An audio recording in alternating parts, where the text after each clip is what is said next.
Shalom y bienvenidos a Vía Hafta Yisrael, una frase hebrea que significa amarás a Israel. Esperamos que se queden con nosotros, ya que nuestro maestro, el Dr. Baruch, nos compartirá una enseñanza expositiva de la Biblia. El Dr. Baruch es profesor titular del Instituto Sera Abraham, con sede en Israel. Aunque todos los cursos en el instituto se imparten en hebreo, el Dr. Baruch se complace en compartir esta enseñanza en inglés con doblaje al español. Para más información, visítenos en amarasaisrael.org o descargue nuestra aplicación móvil Mi Estudio Bíblico. Aquí está Baruch y la lección de hoy. Dios está buscando personas a quienes Él pueda usar. Personas que quieran manifestar su gloria, revelar su verdad y convertirse en instrumentos para sus planes y propósitos. Y Abram, cuyo nombre cambiará a Abraham, y lo veremos en pocas semanas, tenía una característica especial. Este hombre era efectivamente ese tipo de persona. La pregunta que tú y yo deberíamos hacernos ahora mismo es esta: ¿somos también esa clase de personas? ¿De verdad queremos manifestar su gloria? ¿Queremos jugar un rol en sus propósitos? ¿Queremos proclamar su verdad sin importar las consecuencias? Verás, es solo ese tipo de personas el que experimentará el poder y la unción del Espíritu Santo, descendiendo sobre ellos de una manera muy, pero muy contundente. ¿Y qué implica eso? Victoria. Cuando te comprometes con la verdad de Dios y los propósitos de Dios, cuando tu deseo principal es que la gloria de Dios se manifieste a través de ti, allí, como creyente, no solo serás receptor del Espíritu Santo, sino que serás una persona que manifieste y reciba su poder, su unción, su iluminación en tu vida. Eso es lo que todos nosotros deberíamos anhelar. Toma tu Biblia y ve conmigo al libro de Génesis, capítulo 14. Libro de Génesis, capítulo 14. En este pasaje, lo que veremos al final será victoria. A Dios le encanta darle la victoria a su pueblo, para que Él pueda recibir la gloria, para que su nombre y su presencia puedan ser revelados a otras personas. Y el hombre que hará esto de una manera innegable será Abraham. Y lo hará ante el enemigo y también ante aquellos que han entrado en una relación de pacto con él. Y Abraham demostrará que esa relación es para lo que hoy llamaríamos propósitos evangelísticos, para que pudieran conocer a quién él pertenecía y cómo él tomaba sus decisiones que procuraban la gloria y el honor de su Dios. Bien, leamos, como dije, el capítulo 14 del libro de Génesis, desde el primer verso. Inicialmente vamos a ver dos grupos de naciones, y estas naciones se unirán, formando dos grupos, para entrar en una guerra. Puede sonar confuso con todos estos nombres y les daré la enunciación tradicional hebrea de estos nombres, así que sigan la lectura con cuidado. Verso 1. Aconteció en los días de Amrafel, rey de Shinar, Arioch, rey de El-Azar, Kedorlaomer, el rey de Elam, y Tidal, el rey Goyim. Bien, estos cuatro individuos, reyes y sus naciones, se constituyeron en el grupo 1. Es muy importante para poderlo entender correctamente que estés consciente de que eran dos grupos y de cuál rey pertenecía a cuál grupo. Así que leeré este verso de nuevo. Aconteció en los días de Amrafel, rey de Shinar, Arioch, rey de El-Azar, Kedorlaomer, el rey de Elam, y Tidal, el rey Goyim o el rey de Goyim. Este es el primer grupo formado por estos 4 individuos. Y leemos en el verso 2 que estos hicieron guerra. Y ahora conoceremos al segundo grupo. El segundo grupo consistió en Berá, rey de Sodom o Sodoma, y Birsha, rey de Amorá. Amorá es lo que conocemos en español como Gomorra. Así que tenemos a Sodoma y Gomorra, pero en hebreo se dice Sodom y Amorá. Y luego vemos a Shinab, rey de Adma, y a Shem Aver, rey Seboim. Y finalmente, Melech Bela, y esta es Zoar. Entonces el primer grupo consistía de 4 naciones con 4 reyes, y el segundo grupo consistía de 5 reyes y sus 5 naciones. Y ellos, de acuerdo con lo que leemos, hicieron guerra unos con otros. Ahora leamos el verso 3. Y todos ellos se unieron, es decir, vinieron y se reunieron, y la implicación es para la guerra. Y se unieron en el valle de Sidim. Y este es Yam Hamelach, es decir, el mar de la sal, comúnmente llamado en español como el mar muerto. Así que se unieron en esta tarea para la guerra. ¿Qué debemos recordar? Bien, debemos recordar que esta es el área que Lot, el sobrino de Abram, había elegido para vivir. A pesar de que leímos que estos pueblos y naciones eran muy malignos, que pecaban contra Dios, es decir, que eran rebeldes. No era simplemente que ignoraban la verdad. No, el término usado implica que ellos conocían algo de la verdad, pero estaban opuestos a ella. Ellos pecaban contra Dios, y la implicación de ese término es que era intencional. Eran pueblos muy malignos. Y no debería sorprendernos que cuando estamos persiguiendo el pecado, lo que perseguimos es los deseos de nuestra carne, lo que nosotros queremos. Y como enseña Santiago en su epístola, ¿de dónde provienen las guerras y conflictos? Vienen de nosotros mismos, cuando tenemos un deseo, pero otros se oponen a ese deseo. Así que no debería sorprendernos que cuando vemos este lugar impío y lleno de pecado, donde todo el mundo hacía lo que le venía en gana, el resultado eventualmente sería la guerra. Ahora avancemos al verso 4. Allí encontramos algo. Dice, por 12 años ellos sirvieron a Kedorlaomer, que aparentemente era el máximo líder de esta primera coalición. Porque si vuelves al verso 1, encontrarás que el tercer rey mencionado en el grupo 1 es este individuo. Así que el segundo grupo fue esclavizado y ellos sirvieron. La implicación es que ellos sirvieron a este hombre llamado aquí Kedorlaomer, y lo sirvieron durante 12 años. Pero en el 13º año empezaron una rebelión. Dice aquí que a los 13 años ellos se rebelaron, y no queda claro si se trata del año 13, o como podría traducirse también, durante 13 años ellos se rebelaron.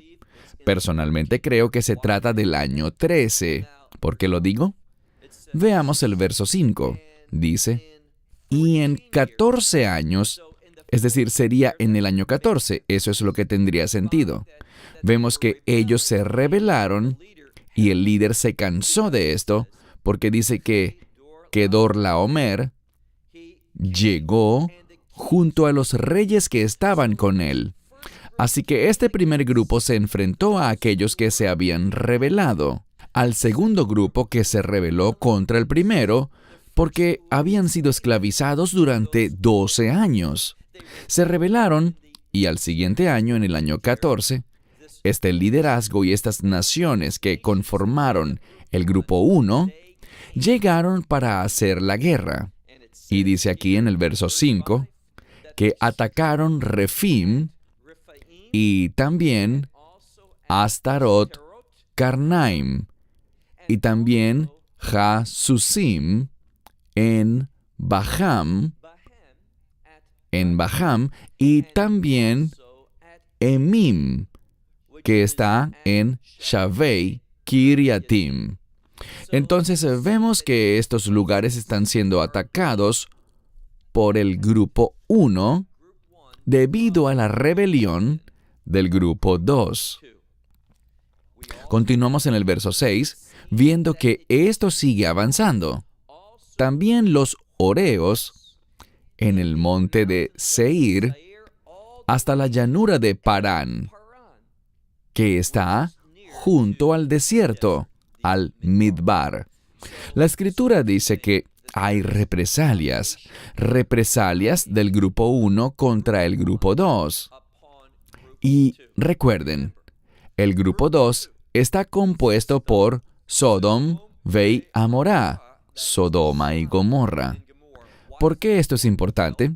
Bien, recordamos que la semana pasada, tal como lo habíamos mencionado antes, estudiamos que cuando Lot fue retado a separarse de Abram, sabemos que él miró con sus ojos sin buscar oír la voz de Dios, y él tomó la decisión de reubicarse en esa área, cercana a Sodom ve Amorá, Sodoma y Gomorra. Estos dos sitios provocan esa clase de conductas pecaminosas y a individuos que son rebeldes contra Dios. Así que él estaba allí y él tuvo que enfrentar esta guerra, esta primera guerra en la que fueron esclavizados, presumiblemente por lo que él también fue esclavizado y se rebeló contra estos reyes. Ahora el ataque se aproxima y noten lo que dice. Veamos el verso 7.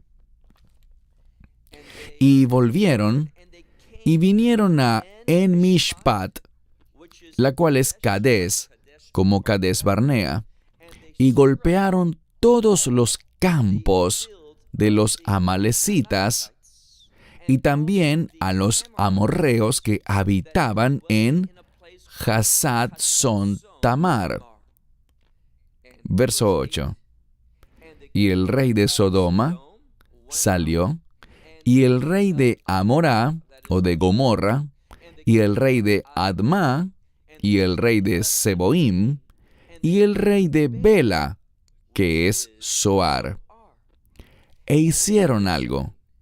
Dice que ellos se organizaron para hacer guerra con ellos en el valle de Sadim.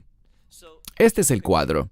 Vemos que hay una guerra entre estos dos grupos, el grupo 1, que había esclavizado al grupo 2. El grupo 2 estuvo en esclavitud por 12 años y en el año 13 se rebeló contra la esclavitud. Y en el año 14, el grupo 1 vino para ejecutar un juicio sobre sus antiguos esclavos. Vemos que llegaron a estas ciudades, atacaron estos lugares. Y al final, ¿qué sabemos? Bien, sabemos esto. Sabemos que hay un acuerdo para hacer guerra en el valle de Sidim. Leamos el verso 9 para ver qué pasó. El verso 9 dice: Y Kedorlaomer, rey de Elam, y Tidal, rey de Goim, y Amrafel, rey de Shinar, y Arioj, rey de El-Azar, dice, 4 reyes contra 5. Así que el segundo grupo constaba de 5 reyes, mientras que el primer grupo constaba de 4.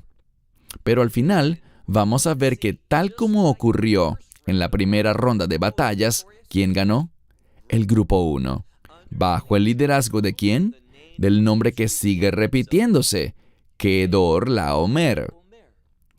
Y esto es exactamente lo que ocurre en esta situación también. Leamos ahora el verso 10.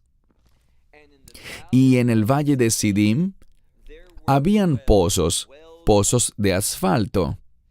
Y el rey de Sodom y el rey de Amorá, esto es Sodoma y Gomorra, huyeron y cayeron allí, mientras que el resto de ellos huyeron a las montañas.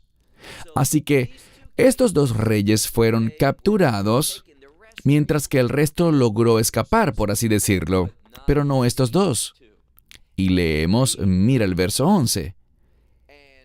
Este primer grupo, debido a que estaban ejecutando un juicio contra el segundo grupo, y el segundo grupo, recuerden, era Sodoma y Gomorra.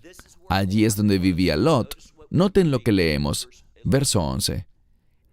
Y tomaron todas las riquezas de Sodoma y Gomorra, y toda su comida, y se fueron. Pero también, verso 12, leemos que tomaron a Lot y todas sus posesiones. Él era el hijo del hermano, o simplemente el sobrino, de Abraham, y se fueron.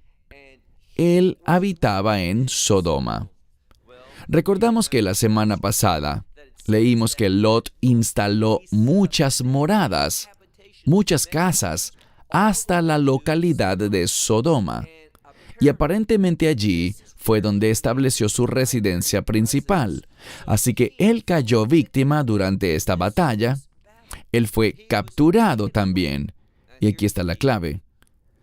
Cuando nos establecemos entre personas que son impías, que no caminan de acuerdo con la verdad, que no están interesadas en los propósitos de Dios, nos encontraremos a nosotros mismos porque vivimos pensando pecaminosamente. ¿Qué pasará? Nos encontraremos a nosotros mismos experimentando las consecuencias del pecado. Y cuando el pecado entra en la mente, una de las cosas en las que debemos pensar es en esclavitud. Y eso es exactamente como Lot se encontraba ahora mismo. Él lo perdió todo. Todo le fue arrebatado. Su libertad, su pueblo y sus riquezas. Todo le fue quitado en este momento. Ahora leamos por favor el versículo 13. Bien, aquí es cuando vemos la fidelidad de Dios. Vemos su providencia. Dios siempre se preocupa por dar a conocer de manera pequeña, pero con grandes implicaciones, su fidelidad. Así que, como dice la Escritura, no desprecies las cosas pequeñas, los inicios humildes, porque aquí en este texto leemos en el verso 13, y uno de los palit significa una persona que escapó, alguien que en español actual lo traduciríamos como un refugiado. Creo que muchas de las traducciones en español emplean el término fugitivo. Bien, es uno que huyó. Y esto es lo que vemos. Este hombre escapó. ¿Y a dónde fue? Bueno, vemos que llegó a donde estaba Abram Ha-Ifri. Esta palabra es la base para el término hebreo.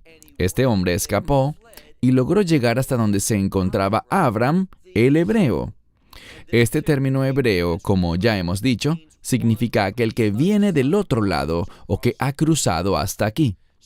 Entonces fue y le dijo a Abram, quien vivía en Elonei Mamre, esto es Hebrón. ¿Qué significa Hebrón? Bien, vimos la semana pasada que Hebrón tiene que ver con unidad. Lo que aprendemos es lo siguiente. Lot eligió rodearse a sí mismo de pecado. Pero Abram, que luego será llamado Abraham, eligió estar unido con Dios. Abraham es un ejemplo de sumisión, mientras que encontramos que Lot, debido a su deseo de lograr el éxito material, se vio en una situación de exilio. Y eso es lo que estamos viendo en este mismo pasaje de la Escritura. Vemos cómo lo capturaron y se lo llevaron lejos de donde él se encontraba. Lo perdió todo, pero viene un cambio, gracias a esta proclamación que hizo este individuo que huyó. Él llegó con Abraham y le contó todo a este que habitaba en Elonei Mamre, en el encinar de Mamre, el cual es Hebrón. Y dice que con él estaba el amorreo, el hermano de Eshcol y el hermano de Aner. Ellos eran Baalei Brit. Ellos eran dueños o poseedores de un pacto, es decir, estaban en una relación de pacto o tenían un acuerdo con Abraham. Y por tanto, estaban obligados a estar con él. Y dice aquí en el verso 14, y Abraham oyó que su pariente, dice literalmente su hermano, pero significa pariente, que fue tomado cautivo. ¿Y qué oyó? Bien, esto es muy interesante. Él armó a sus discípulos. Viene de un término hebreo que no es tamid, sino que es un término que significa educación, personas a quien él estaba educando. Y eso es importante. ¿Por qué? Porque eso enfatiza que aquellos que se ubicaron bajo la autoridad de Abraham, aquellos que él adquirió, aquellos que nacieron en su casa, él los educó en la verdad de Dios. En otras palabras, él los discipuló, los hizo seguidores. Si ellos no querían ser discipulados, no podrían trabajar para él ni pertenecer a su casa. Así que él armó a sus discípulos, a los que habían nacido en su casa. ¿Y de cuántas personas hablamos? Eran 318. El texto hebreo dice Shmoná Azar Hushalosh Meod, 18 y 300. Eso es significativo, porque muchos de ustedes conocen el término Jai en hebreo. Frecuentemente, es muy común que una mujer tenga un collar con dos letras hebreas, una Het y una Yud. Het tiene un valor numérico de 8 y la Yud tiene un valor numérico de 10. Así que 10 más 8 da 18. Este número habla de vida, y en numerología hebrea encontramos que el número 18 habla de vida. Y luego tenemos 18 y 300. Bien sea que hablemos de 3, 300 o 3000, el número 3 tiene que ver con revelar, con demostrar algo. Y ahora vamos a ver que Abraham demostrará la vida, cómo debemos vivir, y también la fuente de la vida. ¿Cuál será? Ejecutar la justicia, involucrarse, liberar a los que han sido esclavizados, ocuparse de los cautivos, con el fin de liberarlos. Una vez más, lee por favor el verso 14. Abraham oyó que su pariente había sido llevado cautivo, por tanto respondió de inmediato, armó a sus discípulos, a esos 318 hombres, y persiguió al grupo 1.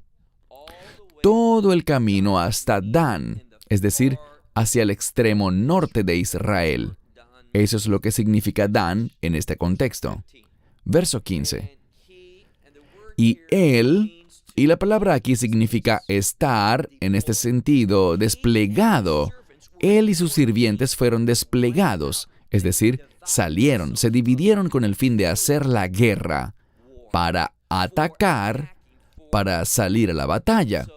Entonces se desplegaron él y sus sirvientes sobre ellos, Lailahu, esa noche.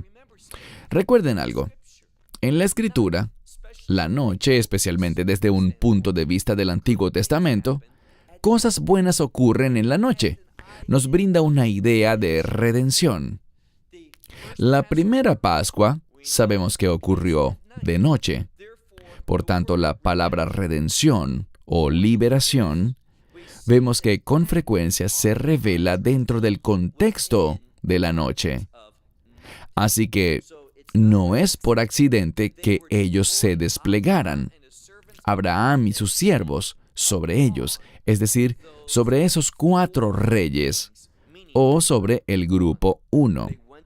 Fueron a la guerra contra ellos, y los atacaron y los persiguieron todo el camino hasta Obá, que queda del lado izquierdo de Damasec, lo cual muchas Biblias traducen como el norte de Damasco. Literalmente la palabra es small, a la izquierda, y si tienes una traducción más literal te dirá del lado izquierdo o a mano izquierda de Damasco.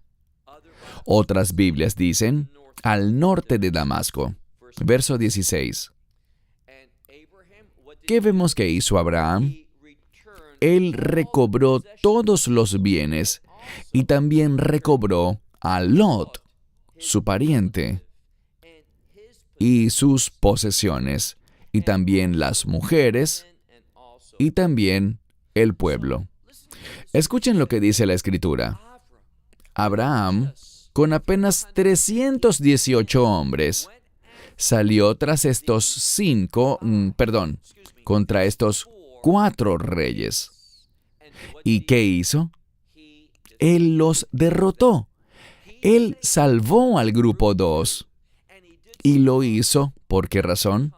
No porque él estuviese comprometido o sintiera amor por esas 5 naciones. Lo hizo por causa de Lot. Y este es el mensaje que, de cierto modo, está incrustado en este texto. Ellos fueron rescatados gracias a Lot. Lot era pariente de Abram. Por tanto, debido a que él estaba allí, él fue de bendición para estos individuos gracias a su relación, a su conexión familiar con Abram.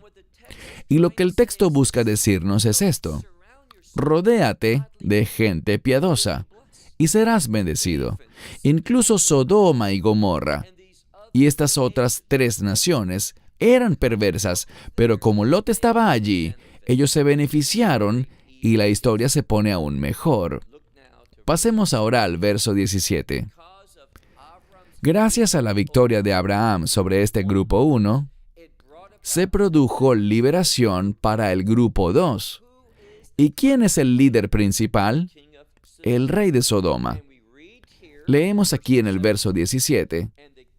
Y el rey de Sodoma salió para encontrarse con él, es decir, con Abram, luego de que él volvió de la batalla, podríamos decir, de haber derrotado a Kedorlaomer y a los reyes que estaban con él. Entonces, a todo este grupo 1, él los derribó a todos, y ahora el rey de Sodoma, habiendo sido beneficiado por esta victoria, sale para encontrarse con Abraham.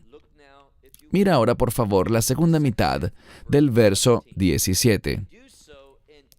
Ellos se encontraron en Emek Shavei, que es el Valle del Rey. Entonces llegaron a esta localidad.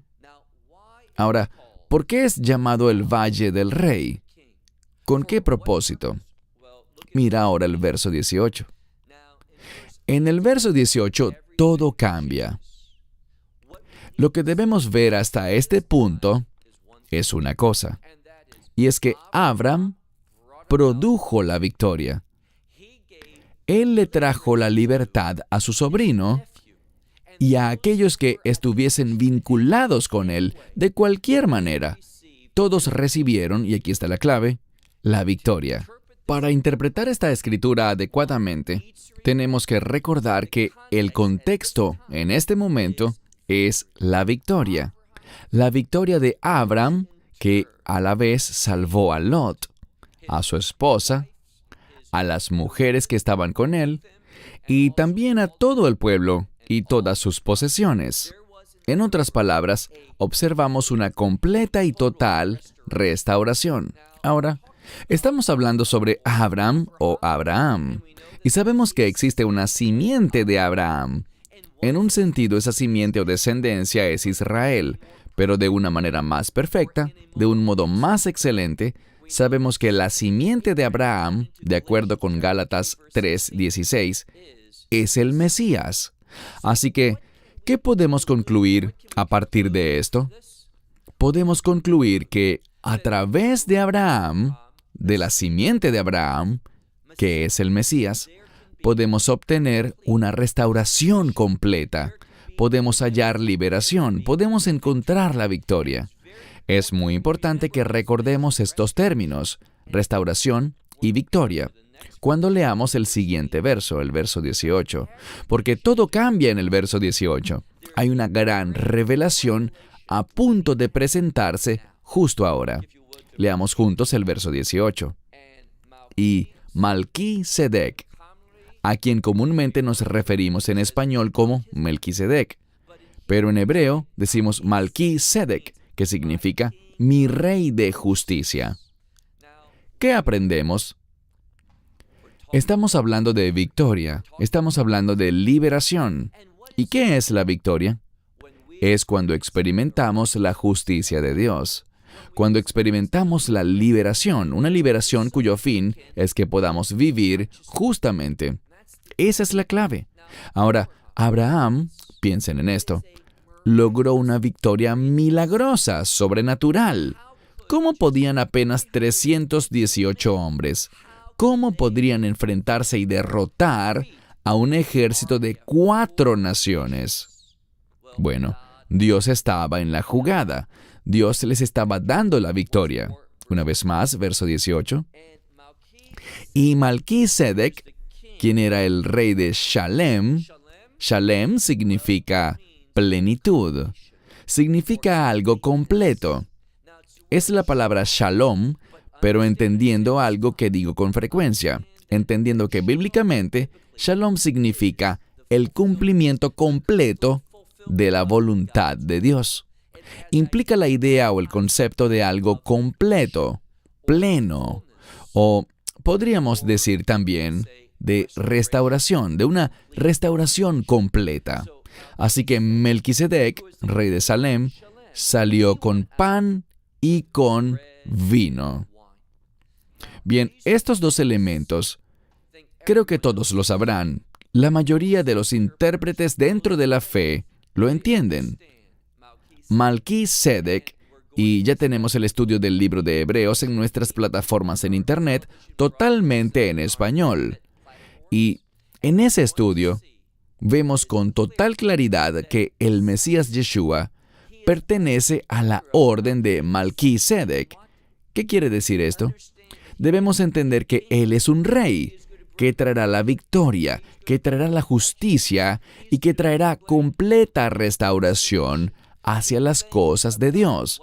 ¿Qué son las cosas de Dios? Las promesas de Dios.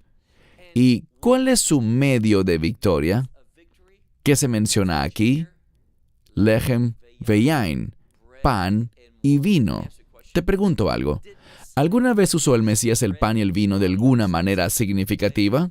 Claro que sí. Lo hizo al hablar de redención, al hablar de su nuevo pacto, al anunciar que entregaría su vida, que daría su cuerpo, derramaría su sangre para redención, para victoria, para restauración. Y por esto es que este pasaje se nos ha dado, porque el Mesías nos da la victoria sobre el enemigo. ¿Cuál enemigo? El pecado. ¿Cuál enemigo? La injusticia. ¿Y cuál es el resultado que trae ese enemigo? Esclavitud y en última instancia la muerte. El Mesías nos restaura de todo eso. Verso 18. Y Malquisedec, el rey de Shalem, trajo pan y vino, porque él es sacerdote del Dios Altísimo. Verso 19.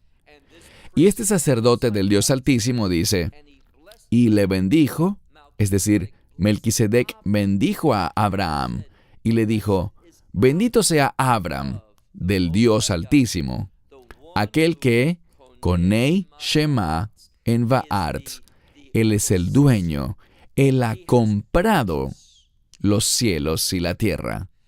Cuando hablamos de los cielos y la tierra, si le preguntas a un rabino ortodoxo, ¿qué significa ser el dueño o el que compró los cielos y la tierra? La respuesta que él te dará es la siguiente. Eso tiene ramificaciones de reino, es decir, él va a hacer que los cielos y la tierra sean su dominio. su reino. Él está reclamando su titularidad. ¿Y quién hará esto al final? El Mesías lo hará cuando establezca su reino. Habrá un nuevo cielo y una nueva tierra. Pasemos ahora, por favor, al verso 20. Dice, «Bendito sea el Dios Altísimo, que ha entregado a tus enemigos en tu mano». ¿Quién hizo esto? Esta victoria se debe solo a Dios. Melquisedec fue un mediador de la victoria de Dios para Abraham. Y aquellos que están en una relación de pacto con él, como lo vimos anteriormente en el texto, cuando se nos informó al respecto. Regresemos, por favor, a lo que leímos anteriormente, cuando hablaba de aquellas personas que estaban con Abraham, esos tres grupos.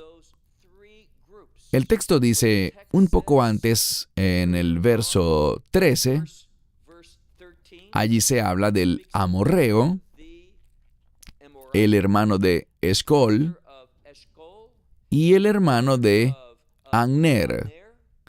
Ellos eran Baalei, Brit, Abram. Ellos eran miembros, poseían o eran dueños de un pacto con Abraham.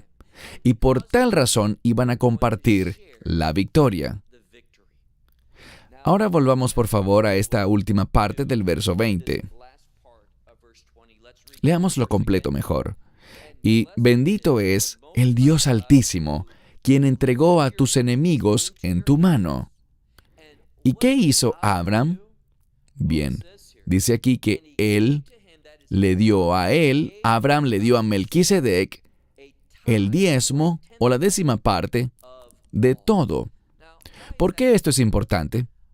Bien, recientemente, y no busco con esto meterme con nadie, pero les mencioné sobre esta coalición del Evangelio, y ellos asumieron una posición muy débil en cuanto al concepto de diezmar. Y la razón de esto es que tienen una visión muy débil también sobre la ley, sobre la Torá. No somos salvos por la ley, pero la ley tiene relevancia. Y ellos quieren decir, diezmar no es realmente importante, así como también dicen que Jerusalén y la tierra de Israel no tienen importancia en el tiempo presente. Pero ellos no recuerdan la Torá, no recuerdan lo que revela la Escritura. Ahora, ¿estamos obligados a diezmar? No lo estamos. ¿Debemos diezmar? Sí, deberíamos. Si siguen nuestros videos, sabrán que casi nunca hablo del tema financiero, ni de dinero, ni de ofrendar. Pero aquí, el texto lo demanda, y a pesar de que no es uno de mis temas favoritos, debido a que quiero ser fiel a la palabra de Dios, yo debo compartir lo que les voy a compartir. La Escritura nos dice esto. Melquisedec recibió una 10ª parte, no porque alguien le hubiese ordenado a Abraham que lo hiciera, sino porque este hombre de fe, Abraham, lo hizo como una respuesta natural.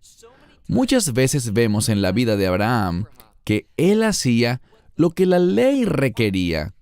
A él nadie se lo pedía, lo hacía porque su fe lo guiaba. Seré muy franco y les diré esto. Cuando caminan en la fe, naturalmente, el producto de la fe es que tú cumplirás la justicia de la ley. Y parte de la ley está en los diezmos. No estamos bajo la ley, no somos salvos por la ley, pero la ley es relevante. Debemos estudiarla y aplicarla a nuestra vida bajo el liderazgo del Espíritu Santo. Y veremos aquí cómo Melquisedec, y hay una conexión de nuevo pacto entre Melquisedec y Yeshua, el Mesías. Basta con leer el libro de Hebreos, especialmente en el capítulo 5 y en el capítulo 7. Este mismo concepto se nos da allí también. Entonces, ¿importa el diezmo? Sí importa. ¿Un verdadero seguidor del Mesías Yeshua tiene el hábito de diezmar? ¿Un seguidor de nuestro gran sumo sacerdote que vino en el orden de Melquisedec? Sí lo tiene. Entonces, alguien que menosprecia el diezmo y dice que ya no tiene importancia para el creyente, simplemente desconoce la revelación de las Escrituras para el creyente de hoy en día. Dice aquí entonces que Abraham le entregó a él, es decir, a Melquisedec, 1/10 de todo.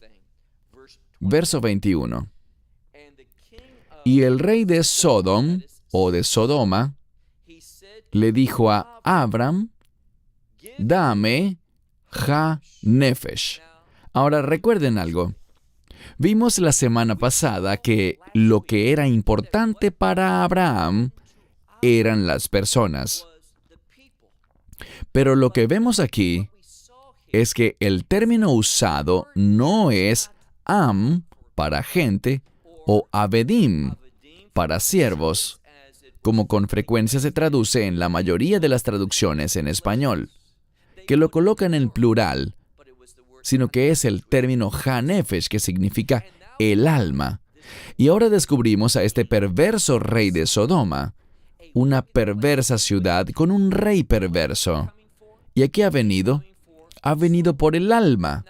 Bien, obviamente él quería que le dieran a las personas, pero la Escritura no dice eso de esa manera. Él está luchando por el alma de las personas que habían sido liberadas. Lo que Abraham entendió es esto, y tú deberías entenderlo también, que hay una batalla activa por el alma. Este pasaje de la Escritura, hemos visto que Melquisedec tiene una conexión con Yeshua, y del mismo modo podríamos decir que hay una conexión entre Malach Sadom, el rey de Sodoma, y Satanás. Entonces, ¿qué encontramos? Que existe una batalla por el alma. Y esto es muy cierto hoy en día. Recuerden lo que dice la Escritura, que Satanás sabe que su tiempo es corto y ha descendido para entablar una batalla despiadada, porque él quiere el alma de la mayor cantidad de personas que pueda obtener. ¿Por qué? Porque él no quiere que pertenezcan a Dios por medio del evangelio poderoso del Mesías Yeshua. Así que él quiere el alma. Le dice, ¿sabes? Puedes quedarte con los bienes, tómalos todos. Él no está interesado en las cosas materiales y las riquezas. Él quiere el alma. ¿De quién hablamos? Del rey de Sodoma. Debemos aprender que Satanás está dispuesto a pagar muchísimo por el alma de un individuo. La pregunta es, ¿lo estamos nosotros? ¿Estamos dispuestos a invertir de nuestros diezmos en las almas? ¿En la eternidad de otros individuos? Pues de eso es de lo que se trata nuestra obra. Pasemos ahora al verso 22. Y Abram le respondió al rey de Sodoma y le dijo, levantaré mi mano al Señor, el Dios Altísimo, el dueño o el poseedor de los cielos y la tierra. Lo que vemos aquí es que Abram tenía una perspectiva de reino y dice, levantaré mi mano, es decir, he jurado lealtad al Señor, al Dios de Israel, al único Dios verdadero, a Dios el Padre. Con Él está su lealtad, y no para con nadie más en este mundo. Es decir, Él le dice al rey de Sodoma, yo no recibo órdenes de ti, yo no sigo tu consejo, ni caeré presa de tus engaños, intentando sobornarme por las almas de estos individuos. Yo obedezco a Dios. Ahora leamos el verso 23. Dice, si un hilo o el cordón de un zapato o la correa de una bota, como quieras traducirlo, si yo tomase algo de todo lo que te pertenece, lo que le está diciendo es, yo no quiero tener nada que ver contigo. No quiero tu riqueza, no quiero tus posesiones, no quiero tu consejo, no quiero ninguna conexión en lo absoluto contigo. Mientras tanto, Lot, recuerden la diferencia, él eligió ir allí, mientras que Abraham fue sumiso y quiso obedecer a Dios. Abraham no quería la influencia de Sodoma en su vida. Así que, te pregunto, ¿la quieres tú? ¿Quieres la influencia de Sodoma y Gomorra? Es decir, que la injusticia y la rebeldía sean parte de tu vida. Entonces dice, no tomaré nada de ti, para que tú no digas que yo, es decir, yo, el rey de Sodoma, he hecho rico a Abraham. Yo no quiero que digas, yo enriquecí a Abraham, excepto por solo una cosa, lo que estos jóvenes han comido. Entonces, cuando regresaron y restauraron todas las cosas, sus hombres quedaron hambrientos y comieron algunos de los alimentos que pertenecían a Sodoma. Abraham no lo hizo, pero algunos de los que iban con él lo hicieron. Y dice aquí, y la parte de los varones que fueron conmigo. ¿Quiénes fueron esos?